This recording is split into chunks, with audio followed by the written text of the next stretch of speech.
नमस्कार दोस्तों, हरे कृष्णा, राधे राधे। व्रत विधि उपाय में सभी लोगों का स्वागत करती हूँ। दोस्तों, आज की वीडियो बहुत ही ज़्यादा खास है। आज इस वीडियो में हम बात करेंगे पितृपक्ष की। पितृपक्ष कब से शुरू हो रहा है, क्या क्या हमें करना चाहिए और क्या क्या हमें बिल्कुल भी नहीं करना चाहिए। कुछ कार्य पितृपक्ष में करना अत्यंत शुभ माना जाता है और ऐसे में ही कुछ कार्य पितृपक्ष में करना अत्यंत अशुभ माना जाता है।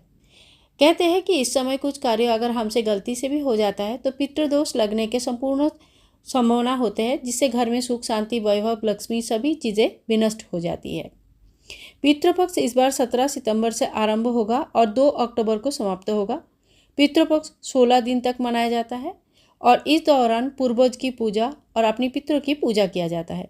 पितृपक्ष को श्राद्ध के नाम से भी जाना जाता है और श्राद्ध पक्ष में पितृ की पूजा, पितृतर्पण, पिंडदान करना सबसे ज़्यादा पुण्यदायी माना जाता है। ऐसे मान्यता है कि व्यक्ति श्राद्ध कर्म जब करते हैं तो उनके पितरों दोष चला जाता है और साथ साथ में पितरों को जन्म और मृत्यु की जो चक्र है इससे भी मुक्ति मिल जाती है।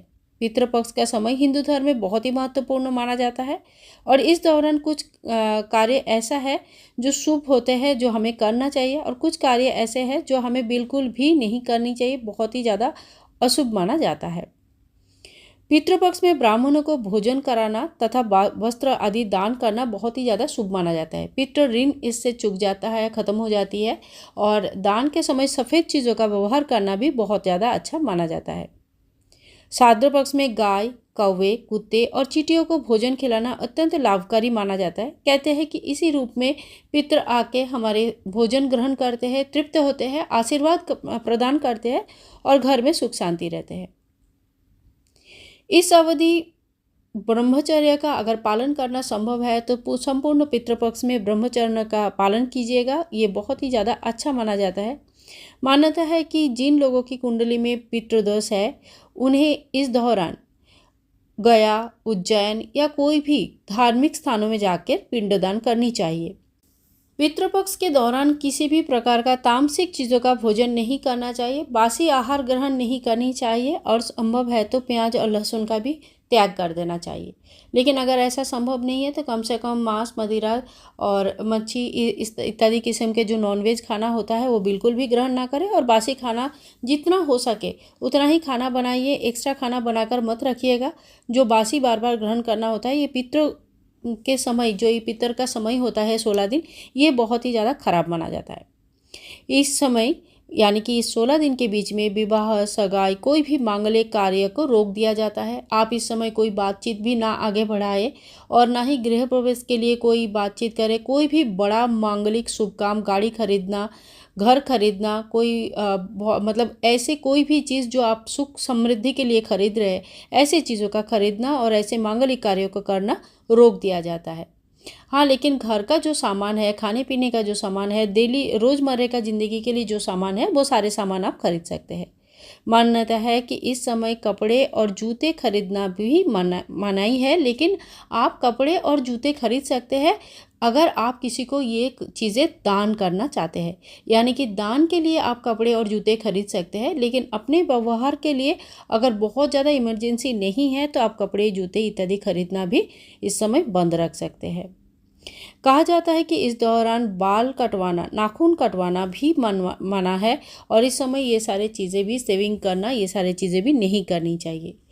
इस समय नया वस्त्र, सोना, चांदी इत्यादि कोई भी शुभ चीज़ें खरीदना अच्छा नहीं माना जाता है। पितृपक्ष को श्राद्ध पक्ष के दौरान गृह प्रवेश करना, जैसे कि मैंने अभी कहा कि कोई भी बड़ा शुभ मांगलिक कार्य या तो कोई भी हवन, जाग, यज्ञ कोई बड़े रूप में करना मना है, लेकिन आप पितृ के लिए हवन कर सकते हैं, पितृ के लिए दान, तर्पण, पिंडदान इत्यादि कर सकते हैं। घर में छोटे लेवल पे जो अगर बर्थडे वगैरह आपके कोई आता है तो छोटे लेवल पे कर सकते हैं, लेकिन कोई भी शुभ मांगलिक कार्य इस समय नहीं किया जाता है, रोक दिया जाता है। आइए अब हम जान लेते हैं किस दिन कौन सा श्राद्ध रहेगा। पूर्णिमा का श्राद्ध रहेगा 17 सितंबर, दिन रहेगा मंगलवार। पतिप्रदा का श्राद्ध 18 सितंबर, दिन बुधवार। द्वितीया का श्राद्ध 19 सितंबर, दिन गुरुवार। तृतीया का श्राद्ध रहेगा 20 सितंबर, दिन शुक्रवार। चतुर्थी का श्राद्ध 21 सितंबर, शनिवार के दिन होगा। पंचमी का श्राद्ध 22 सितंबर, रविवार के दिन होगा। 23 सितंबर सोमवार को षष्ठी और सप्तमी का श्राद्ध मनाया जाएगा, जबकि अष्टमी तिथि का श्राद्ध 24 सितंबर दिन मंगलवार को होगा। नवमी का श्राद्ध 25 सितंबर दिन बुधवार को होगा। दशमी का श्राद्ध 26 सितंबर दिन गुरुवार को होगा। एकादशी का श्राद्ध 27 सितंबर दिन शुक्रवार को होगा। 28 सितंबर को शनिवार कोई श्राद्ध की तिथि नहीं है। इस दिन किसी भी तिथि का कोई भी श्राद्ध नहीं किया जाएगा। द्वादशी का श्राद्ध 29 सितंबर रविवार को रहेगा। त्रयोदशी का श्राद्ध 30 सितंबर सोमवार को रहेगा। चतुर्दशी का श्राद्ध 1 अक्टूबर मंगलवार को रहेगा। 2 अक्टूबर दिन रहेगा बुधवार। इस दिन महालया यानी कि सर्वपितृ अमावस्या मनाया जाता है और सभी पितरों के नाम से दान, ध्यान, पिंडदान, तर्पण, जप इत्यादि किया जाता है। पितरों की सर्वथा शांति के लिए ये दिन बहुत ही ज़्यादा महत्वपूर्ण होता है और जिनकी भी तिथि इत्यादि पता नहीं होता है उनका इसी दिन तर्पण किया जाता है, पिंडदान किया जाता है। पितृपक्ष के दौरान पितरों के तर्पण, दान, ध्यान, पिंडदान इत्यादि घर के पुरुष करते हैं। सभी घरों में पुरुष के ही द्वारा ये चीज़ें किया जाता है। अगर संभव नहीं है तो अपने पंडित जी से बात करके महिलाएं भी ये काम कर सकती है, लेकिन इससे पहले आप अपने घर के लोग और पंडित जी से ज़रूर बात कर लीजिएगा। इसके अलावा हम जान लेते हैं कि महिलाओं का घर में कौन सा नियम ऐसे मानना चाहिए पितृपक्ष के दौरान। सबसे पहले सुबह सुबह उठ के स्नान आदि करना चाहिए। ये 15-16 दिन का जो समय होता है, ये 16 दिन घर में साफ़ सफाई बहुत अच्छे से होनी चाहिए, यानी कि घर एकदम साफ़, क्लीन, सुंदर रहना चाहिए।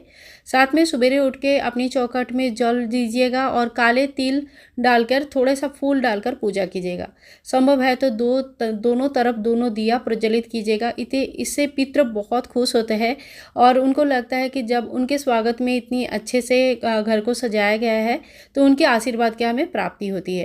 पितृ के आशीर्वाद की जहाँ प्राप्ति हो जाती है वहाँ पे पुत्र सुख की प्राप्ति होती है। शादी ब्याह मंगलिक कार्य कभी नहीं रुकता है और कभी कभी ऐसा होता है कि बीमारियाँ चल रही है लेकिन उसकी कोई इलाज नहीं है, ना डॉक्टर पकड़ रहे हैं, तो ऐसे में भी मान्यता है कि पितृदोष में भी इस तरह का चीज़ें होती है। बिना मतलब का कलह, क्लेश इत्यादि से मुक्ति पाने के लिए पितृपक्ष का ये जो 15 दिन है, इससे काफ़ी अच्छी तरह से अगर हमें नियम के अनुसार रहे तो कोई दिक्कत नहीं आती है। इस समय कोई भी मांगलिक कार्य मत कीजिएगा। कोई भी जो नया चीज़ है मत खरीदिए, जैसे सुहाग का सामग्री वगैरह, कपड़े, वस्त्र, जूते, ज्वेलरी इत्यादि जो चीज़ हमारे सजने संवरने के लिए होता है, समृद्धि के लिए होता है, ये सारी चीज़ें इस समय नहीं खरीदा जाता है। लेकिन हाँ, इन्हीं सब चीज़ों का जब अगर आपको दान करनी है तो आप खरीद के दान कर सकते हैं पितरों के नाम पर। शाम को आपको 1 रोटी 1 गिलास जल जरूर अपने पितरों के नाम पे निकालना चाहिए और ध्यान रखिए किसी भी खाना खाने से पहले ही बिना झूठा क्या खाना ही निकालना होता है। अगले दिन सुबह उस रोटी को आप किसी गाय, कौवे, कुत्ते को खिला सकते हैं और जल गमले में या कहीं पे बहा सकते हैं। ठीक है, तो ये दोनों काम आप ज़रूर कर लीजिएगा। और अगर आपके घर में पितरों का फ़ोटो वगैरह है तो आप शाम के समय दक्षिण की तरफ मुँह करके एक दीपक जरूर प्रज्वलित कीजिएगा। दीपक में कौन सा तेल डालना है बहुत क्वेश्चन आता है, तो देखिए आपके यहाँ पे जो भी प्रचलन है, कहीं कहीं तिल का तेल डाला जाता है, कहीं कहीं सरसों का तेल से दीपक जलाया जाता है और कहीं कहीं घी का तेल से भी दीपक जलाया जाता है। तो आप अपने घर से बात करके एक बार देख लीजिएगा कि आपके यहाँ पे क्या नियम है। अगर कुछ भी आपको नहीं पता तो आप सिंपली तिल का तेल से भी दीपक प्रज्वलित कर सकते हैं। लेकिन शाम के समय एक दीपक पितरों के नाम पे अगर रोज़ जलाते हैं इस 16 दिन, तो ये इससे उनकी जो यात्रा है उसमें आलोकित होता है, यानी कि अंधकार रास्ते में उनको चलना नहीं पड़ता है और इससे वो बहुत खुश होते हैं और आशीर्वाद करते हैं। आई होप आज के वीडियो में जो भी जानकारी दिया गया है वो आपके लिए हेल्पफुल होगा और अगर वीडियो पसंद आई तो please like, share and comment, channel को सब्सक्राइब करके रखिएगा इसी तरह का और भी ज्ञानवर्धक वीडियोज़ के लिए। मिलूंगी नेक्स्ट वीडियो में, तब तक के लिए हरे कृष्णा, राधे राधे।